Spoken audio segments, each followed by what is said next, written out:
What up mga subscribers? No? So, meron tayong pag-uusapan. No? Ang topic natin ngayon guys is yung sa Showtime guys, may nag-perform yung mga PBB housemates, no?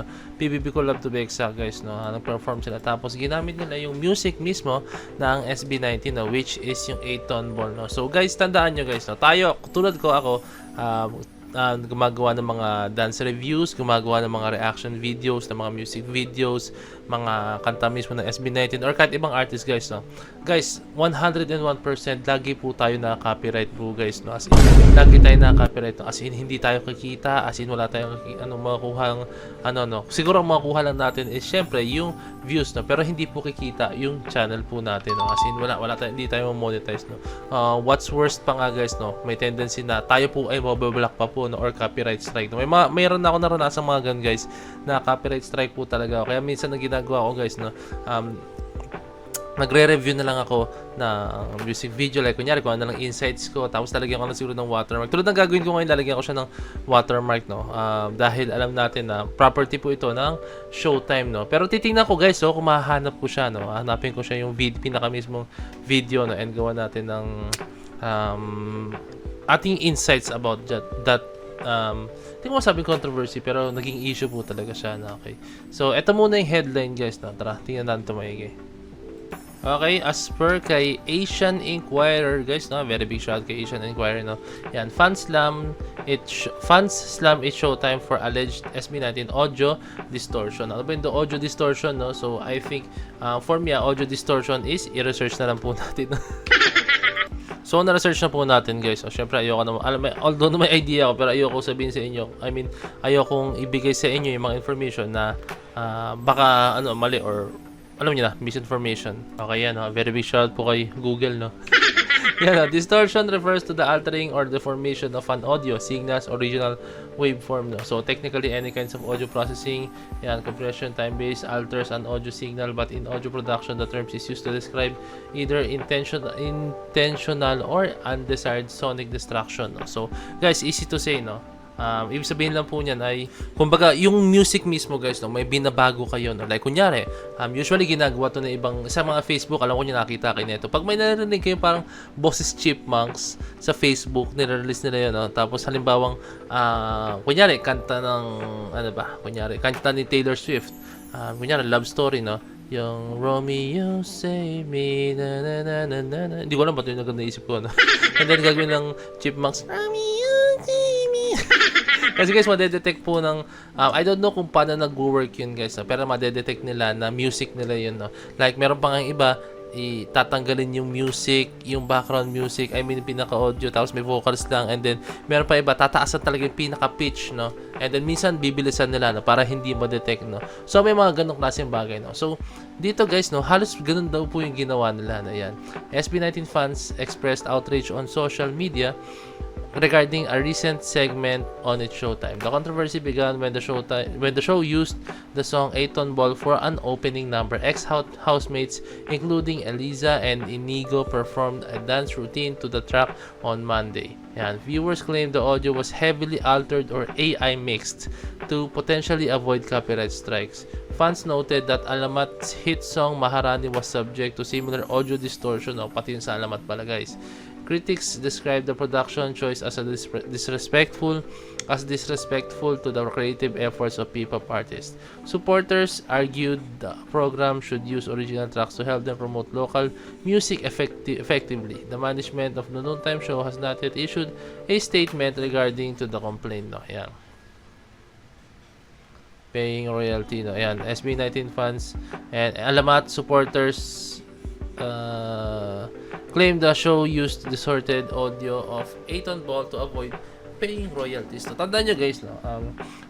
Lalo na sa mga national TV guys, no? Kasi yung mga yan guys, syempre, national TV yan guys, no? Talagang, sila, bago sila gumawa ng isang move, kailangan ipaalam muna nila yun sa management or kailangan humingi mo sila ng permiso tapos or kung ano man sa management mismo. Like kunyari, ginamit yung 8-ton ball, kailangan humingi sila ng permiso sa SB19 or sa 1C Entertainment guys, no, na pwede mo nilang gamitin yun or syempre may bayad din yun guys, na may bayad pag gagamitin nila yun, royalties guys. Marami po yung mga guys, no. Tulad ko guys, minsan pa nga pag eto minsan guys, sasabihin ko sa inyo, meron akong mga nire-reaction video na hindi sila ganun kasikat na artist, no? Meron akong mga ganun na reaction video, hindi sila ganun kasikat na artist.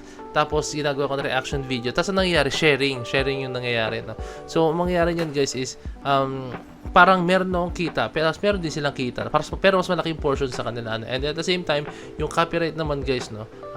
Hindi ako kikita, pero sila kikita since ganun yung ano na, kasi kanta na lang sila mismo nag-release no. So ganun yung dapat guys, no. Ewan ko lang, ang ganun din nag-work sa mga big networks. Hindi ako professional pagdating sa mga ganyan guys, pero in-explain ko lang sa inyo kung paano yung galaw sa YouTube guys, no, sa YouTube industry, no. So ito, tingnan natin mga comment guys, no.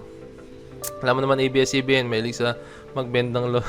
Iwas copyright or iwas bayad ng royalties, no. Balik rin natin, paano kung sa kanta ni Gary V or Ogie Regine gawin yung ganyan without their permission? Okay lang kaya sa kanila? Pakitanong please. Yan, sa'yo gusto, bayad royalties ayaw. Nandiyan si Ogie na mismo president ng OPM, di man lang niya na call out, no. So napakaraming mga comments dito guys, no. Sobrang dami na to the point na talagang for me guys, ako to be honest with you, for me, mali yung ginawa syempre ng It's Showtime doon. No? So, sana ang ginawa na lang nila, hindi na lang nila niremix yung mismong music, hindi na lang po nila, yung original audio na lang sana. Sana humingi na lang sila ng permiso or kumikita naman sila eh. Ano ba naman yung syempre humingi ng permiso and just for that ilang minutes ng sayaw po nila is bayaran nila yung mismong owner po mismo ng kanta which is SB19 owned by 1Z Entertainment po guys, no, diba? Ano ba naman yan guys? So, yun lang yung nakikita kong mali doon. Sana lang talaga ang ginawa ng It's Showtime is yan, lumapit sila, no? So guys, yan na. Tingnan ko lang guys, ako makahanap pa ako ng video, Okay guys, nakahanap tayo ng video, no? So, eto guys, nakita nyo siguro, sure ako ba guys, may kita nyo, merong watermark dyan guys, no? So, hindi ko siya pwedeng i-release ng walang watermark kasi property po ito ng It's Showtime, no? So, I'm very sure guys, maka-copyright ako nito. Pero yun nga, ang tendency lang nito is hindi kikita ang aking video, no? Pero at least ma-release ko yung video, no? And sila yung kikita sa video na gagawin ko, no? Okay?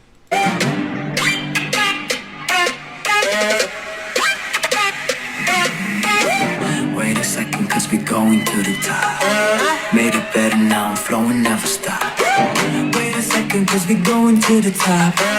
Made it better now, I'm flowing. Mapakinggan yung music guys, medyo malabo siya. Medyo, ayun nga, distorted siya guys. Like, hindi siya yung masarap sa tenga na tunog ng SB19 na music, no. Ewan ko parang, hindi ko alam for me medyo, ano siya, hindi siya yung tunog na pure talaga. Flowing, never stop. Bring it up, bring it out, bring it out. Give it out, shake it around. No, yeah, don't care, yeah. See, we're breaking all the rules, we're on a level with the band. Just doing what I want, what I get. Serious. I've been working for my day, we roll or die.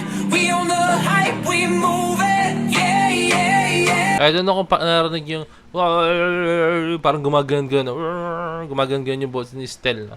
So talagang may something.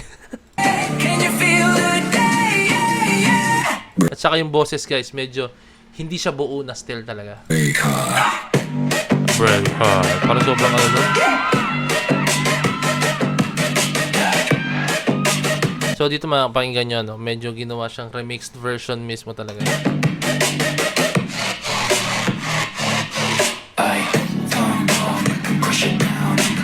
Ayan, medyo nag-iba na dito yung tono talaga guys.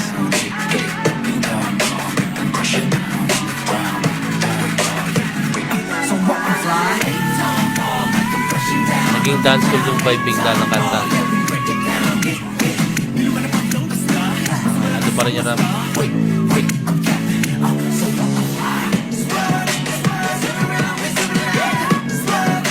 Tapos mamarinig nyo merong may sound effects na ganyan guys, no? So, ano yan pwede rin siyang gimmick para hindi marinig mismo yung kanta, no? Or yung audio, no? Kasi may ibang gumagano, tatabunan nila yung music. Like, kunyari, ang kanta is 8 volt, tapos tatabunan nila ng music na iba para hindi masyadong marinig yung music, para hindi makopyright na.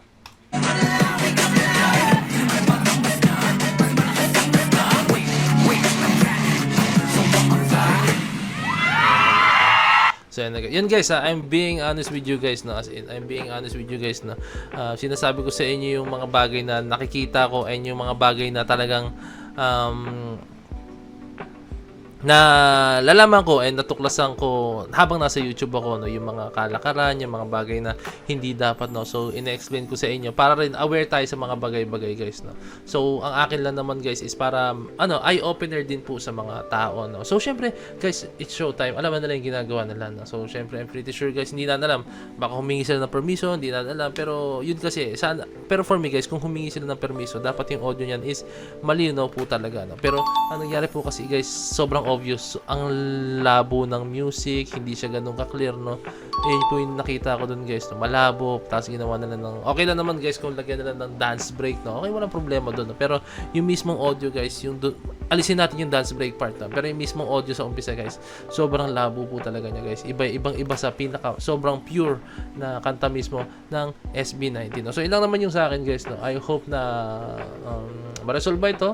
Hindi ko alam kung may nagsahampahan ng kaso or what, no. Hindi ko alam, guys, no. Pero parang wala naman, guys. Pero sana kung mangyayari man ito, sana hindi na yung ganito, no. So, humingi na lang ng permiso po, no. Yun, kung humingi na lang ng rights like yun, perform nila and parang mapatugtog nila yung kantang yun mismo sa kanilang show, no? So, I don't know, guys, hindi ko alam, hindi ako expert pagdating sa ganyan, pero yun lang yung aking sariling opinion. Hindi ko sinasabing tama yung mga sinabi ko, pero yun lang yung mga bagay na mga talagang pinaniniwalaan ko po talaga, no? So, and guys, I hope na na-enjoy nyo tong aking video as much as I did. Sobrang na-enjoy ko rin na talagang, yun, magsilbing gabay sa inyo, no? Gabay talaga, no? Kala mo, no? Mga na 60s. Yan, magsilbing sa inyo, guys, na tawag dito, model, hindi rin eh. Basta magsilbing gabay, yun na lang, gabay na lang, guys. Magsilbing gabay sa inyo yung mga bagay-bagay na hindi nyo pa nalalaman regarding po sa mga copyright, yan, sa mga ganyang bagay, no. And, lang yan, based on my experience, no. Pero yung mga technicalities, like yung mga, sa mga batas, hindi ko na po alam yan, no? Pero yun lang yung aking experience sa YouTube industry, guys. Ayun, guys, maraming salamat sa panonood ng video to, no? So, kindly leave a like, subscribe, and ring the notification bell para lang nyo po pag-release ng bagong video, no? So, this is me, Point of It, signing out. Peace. Bless you.